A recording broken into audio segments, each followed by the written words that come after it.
Hey geeks, welcome back to the show. I have to apologize for the lighting in here. My really cool ring light that I've only had for about a year just stopped working. And I don't know. It seems like it should have lasted longer than a year. Usually those you know, phosphorescent type bulbs that they put in these things last for eternity. And this one lasted about a year, and it's not like I used it that much. Actually, I didn't really use it that much until um, about 6 months ago.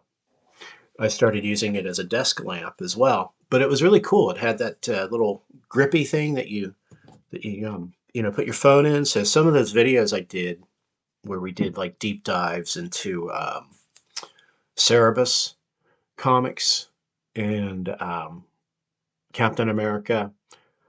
I used that device, and it worked out pretty well. I like those. They're a little. They could be designed a little bit better, but yeah, it's not working. I still have it hooked up to my desk because I'm thinking I can at least use the mount for the phone.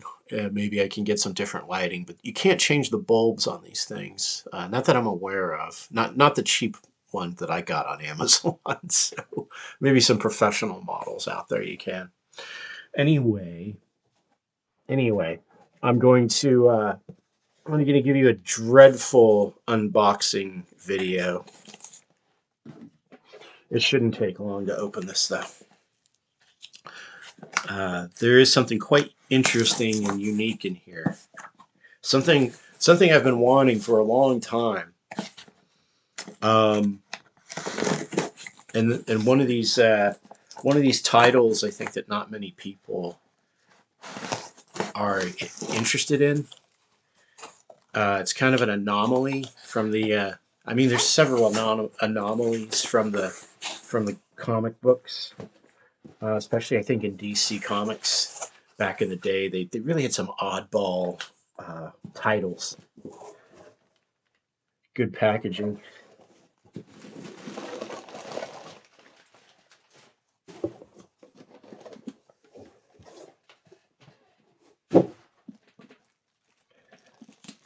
Get all this cellophane off of it.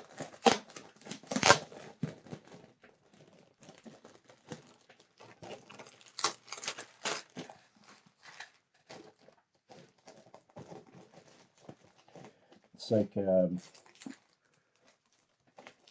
use like an entire tape roll here. Don't you hate it when people do unboxing videos and it's just super wrapped up? All right, here we go. Here we go. Wow, this is thicker than I thought it would be.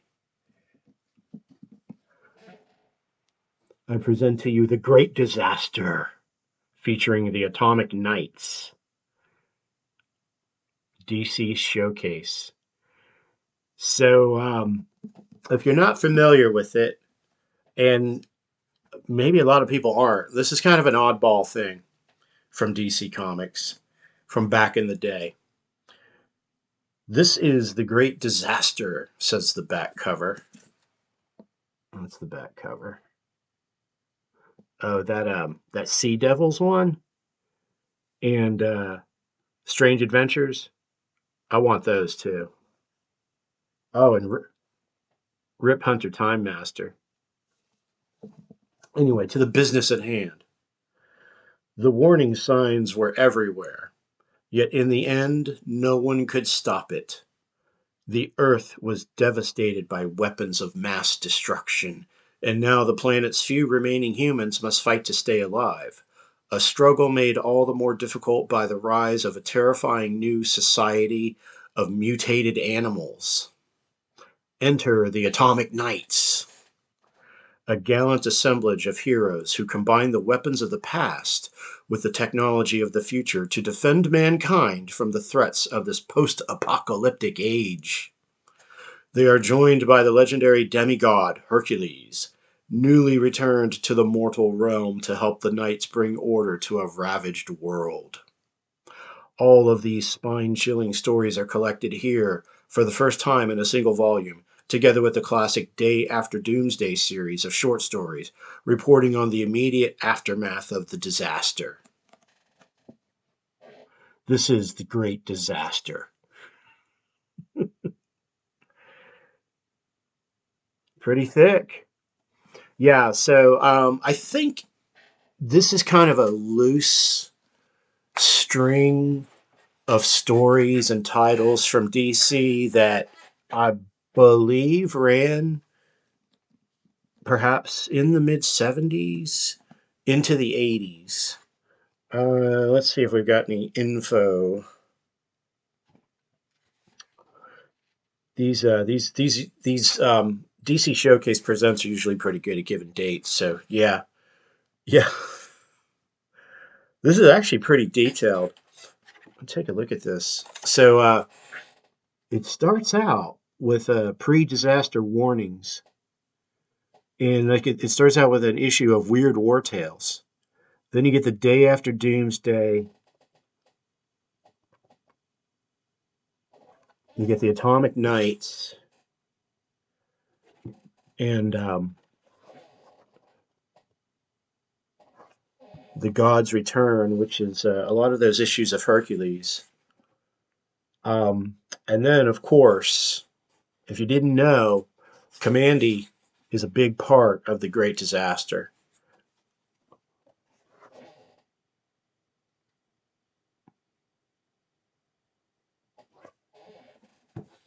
Some alternate endings. So yeah, stories that run up to 1983, starting in 1975. So there was this weird continuity. I think it was like an alternate continuity that was going through DC Comics at the time. And I don't know if they even considered it or called it the Great Disaster at the time. I think DC later sort of came up with that moniker to sort of get cohesiveness to all of it. As far as I know, this is the only collected book of those stories. I don't think there's like a big color omnibus out there or anything. Um, and really, I've heard you could probably consider the entire Kamandi comic book series, that of course was famously created by Jack Kirby. Um, I've heard that entire, run could be considered. You could wrap all of that into the Great Disaster. In this book, there's only, let's see, one, two, three, four, five, six, about 6 issues worth of Kamandi in here in this book. And maybe those are because those I think maybe just they directly might reference this Great Disaster event. So yeah, I've been wanting this for a while because it's such an oddball continuity. It didn't really. It wasn't. I don't think it was that well known. I didn't really learn of it till I don't know, maybe 10 years ago. And let's see, this book was published in 2014. Was when this showcase came out. So let's whiz through some of the talent here. Yeah, we got some art by Steve Ditko, uh, writing by Len Wein. Quite a bit of Len Wein from House of Secrets and Weird War Tales. Definitely some Jack Kirby in here. Atlas, first issue special from Jack Kirby. It's a classic. Hercules Unbound by Jose Luis Garcia-Lopez, written by Jerry Conway. All those issues by Hercules are by them. Atlas was only a one-issue special by Kirby. It never got picked up as a series, unfortunately. Uh, Although I'm sure DC revisited the Atlas character. Tales of the Atomic Knights, written pretty much by John Broome, art by Murphy Anderson. Several issues of that. in here. Maybe the entire Atomic Knights runs from Strange Adventures. One issue of Hercules by Walt Simonson. Cover ink by Wally Wood. Finishes by Wally Wood. Interesting. I forgot. Yeah, Simonson did some of this Hercules back in the late 70s. I think I might have one or two issues of that when I was on my Simonson collection kick as a child. All right. So yeah, some pretty heavy hitters. You know, let's see if they have covers. It'd be cool if they have the covers from each of the issues. It doesn't look like they do. It looks like they just jump right into the.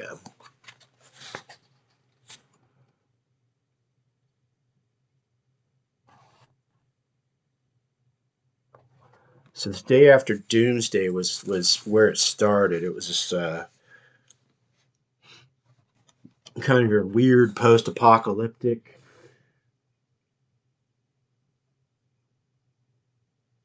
Let me go back to that first. First story was Weird War. It was an issue of Weird War. Let's take a look at that.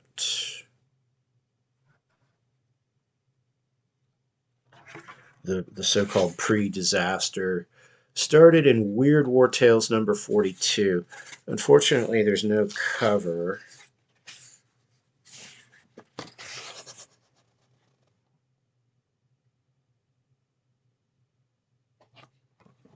Just doing a little shopping there before the apocalypse. Yeah, and according to this, the mighty emperor of Weehawken had sent his hordes across the River Hudson and conquered our island kingdom of Manhattan for the third time. The year 700 after the bomb. Okay, so there's a long expanse of time in this.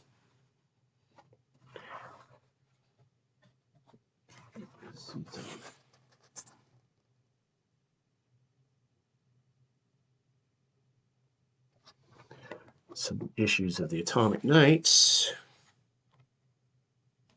Ah, Kirby.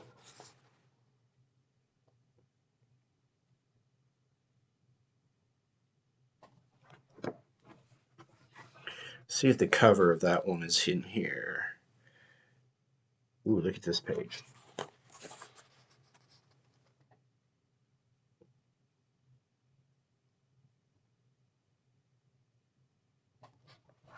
I sought that comic book out when I was a kid, and I still have it.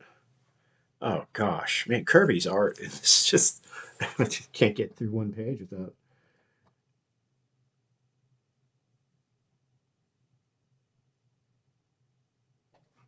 Man, yeah, I can't get through one page turn without seeing something else that's spectacular. So no cover from that Atlas book. Oh yeah, here it is. Yep. Okay.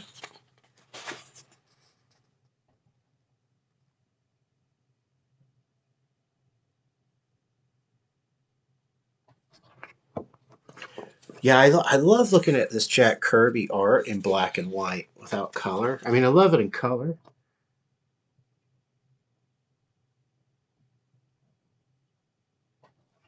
But it's just something cool about seeing it in black and white too. It just brings his lines, his pencils, and his inks out. I like this. I like this. I like their Great Disaster logo. That's actually that's actually pretty cool font design, in my opinion. And then we got well, here's some of the Hercules stuff.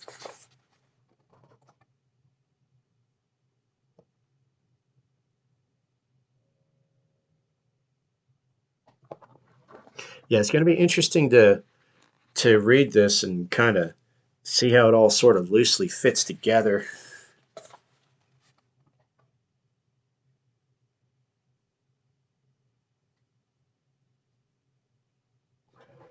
– – – – – – – – – – – – – – – – – – – – – – – – – – – – – – – – – – – – – – – – – – – – – – – – – – – – – – – – – – – – – – – – – – – – – – – – – – – – – – – – – – – – – – – – – – – – – – – – – – – – – – – – – – – – – – – – – – – – – – – – – – – – – – – – – – – – – – – – – – – – – – – – – – – – – – – – – – – – – – – – – – – – – – – – – – – – – – – – – – – – – – – – – – – – – – – – – – – – – – – – – – – – – – – – – – – – – – – – – – – – – – – – – – – – – Looks like he's fighting a tank too.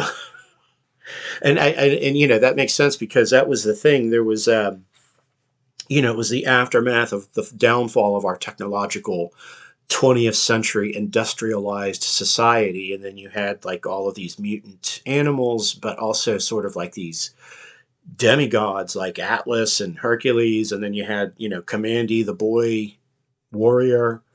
um you know, it's a comic book story, so anything goes.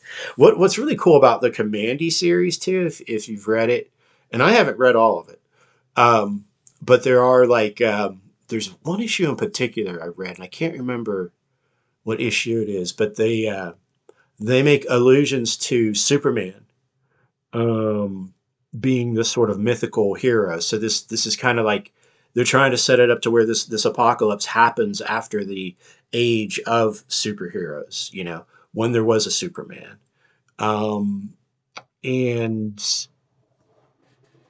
that's an interesting concept because, you know, this is an alternate reality where something happened to Superman and then presumably to Wonder Woman and Batman and the Flash and Hawkman and so forth in the Justice League. And, you know, this alternate world is sort of like post superhero as we know them. And you know, in sort of like, I guess you could say the DC canon, which is that word, the word canon really means nothing now in comics with all the multiverse stuff that's going on.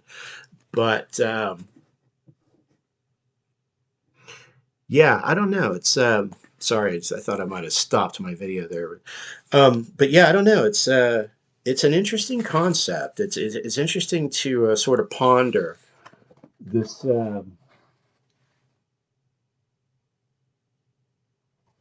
ponder this interesting, you know, sort of alternate comic book world. These alternate worlds within alternate worlds, which, you know, I mean, comic books are an alternate world anyway.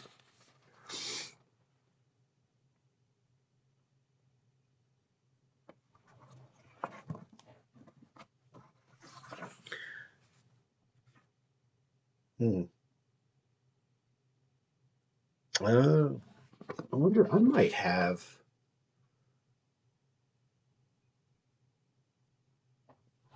have some issues of this Hercules. This one here, it says 35 cents, and it's got this little blurb. You could be in the Superman movie. That was the one with Christopher Reeve. I remember seeing that movie as a child. Back then, kids were allowed to just go off by themselves. And so I went and saw Superman at a movie theater. I think I paid $1 or $2 for the matinee. I was by myself. It was weird because there were not a lot of people in the theater. I remember like there was maybe three or four other people.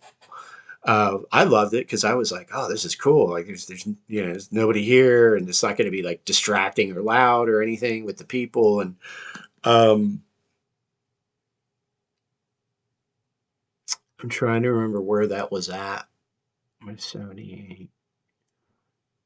Oh no, would it be? I think it would have been either been Panama City or Tampa, Florida. So yeah, my childhood in that regard was pretty cool.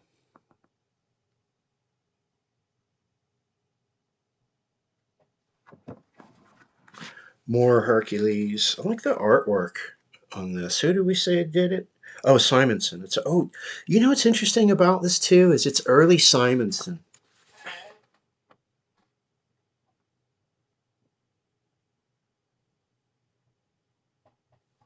It doesn't have that really thin, hatchy line preciseness just yet. Um, and it looks like he inked himself on these issues because there's no inker listed. Wow, wow, that makes me want to seek these out.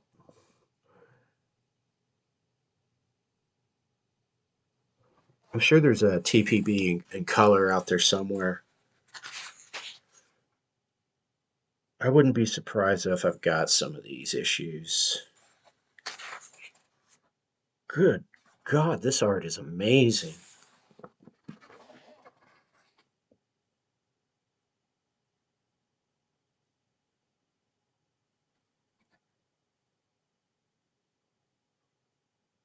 That's your thumbnail right there.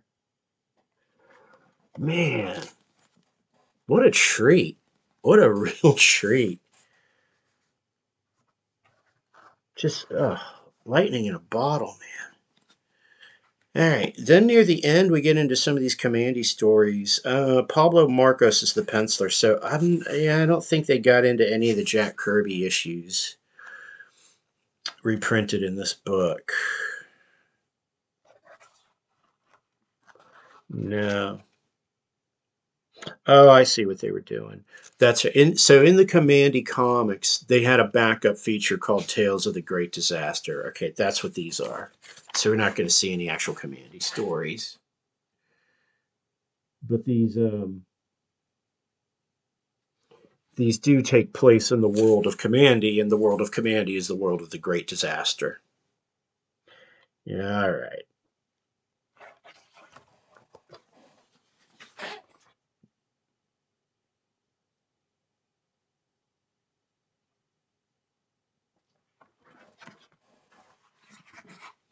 Yeah, so I found this on eBay. So funny story. Oh, this is cool.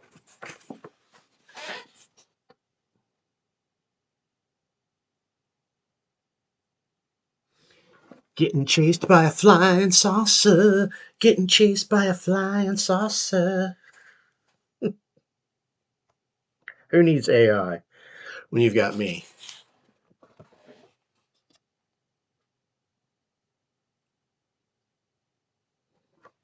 Then dog-faced man comes out of the flying saucer. It's late. It's late. So funny story. Um, when I first saw this book, I saw it at Second and Charles, and it was like $10. You know, it's like bargain basement in the bargain bin or whatever.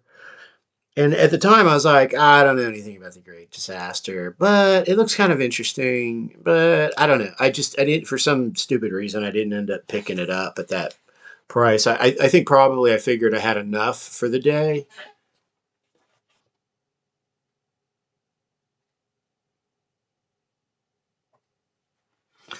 And therefore, I figured, well, it'll be here. You know, they usually have these things printed by the thousands. It'll be here. I'll get it next time. And of course, next time I went, it was gone.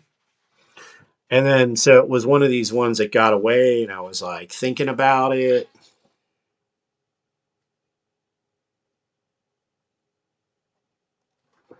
And I kind of put it on one of my lists of okay, if I ever come across this.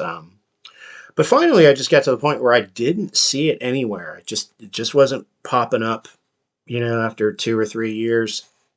So I just went ahead and went on to eBay, and I got a copy, and I think it was I made an offer on it. I got it for $25. I think they were asking 32. Oh, look here.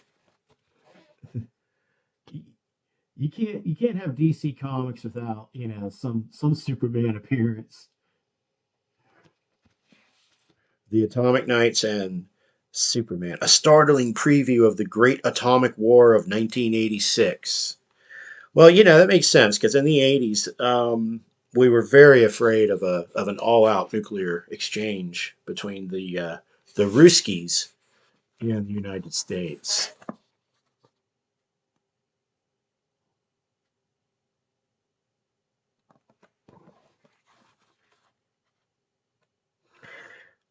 Let's see if we get any shots here with the Superman himself. Yeah, yeah, he's hanging out with the Atomic Knights.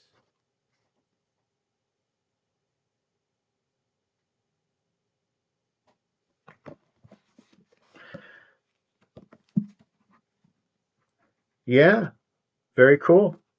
Um, let's see what else we got here. They do have some back matter.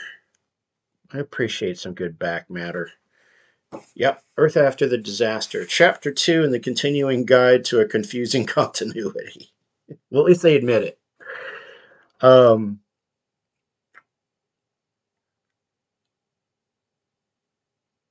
is there more than this?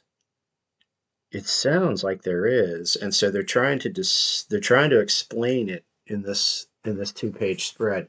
This is crazy. This is I thought this is like all there was to the Great Disaster, but according to this, there's more. It has to do with the Legion of Superheroes, some Superman issues, OMAC. Okay, well, I'll read that when I get to the end of the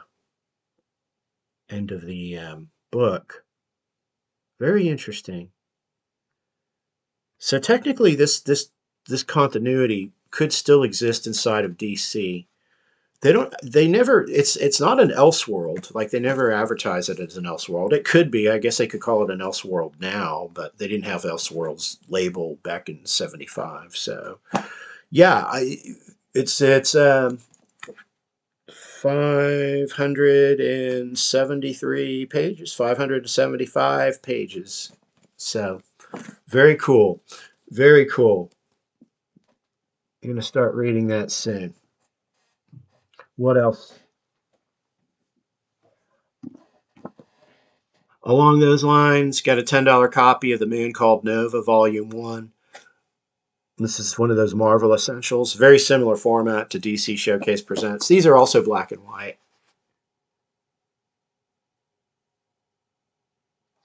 So I'll probably do a whole episode on this. Gotta show you this cover though.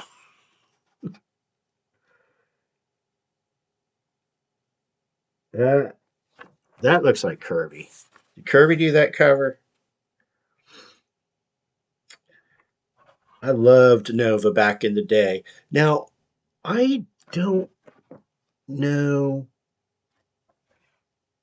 Yeah. Okay. I know. I definitely have this issue. I don't know how I got hold of these. I must have. I think I bought a lot of these Novas as back issues when I was a kid because the 30 most of the 35 cents were just when I was starting to collect comics.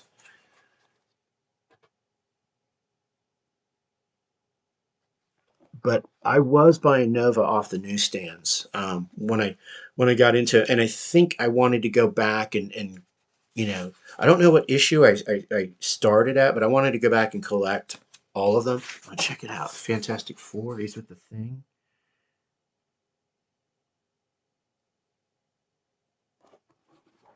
Yeah, if you haven't read Nova, man, Nova is cool. Nova is cool. Some good cosmic superhero action, space opera, a lot of good crossovers.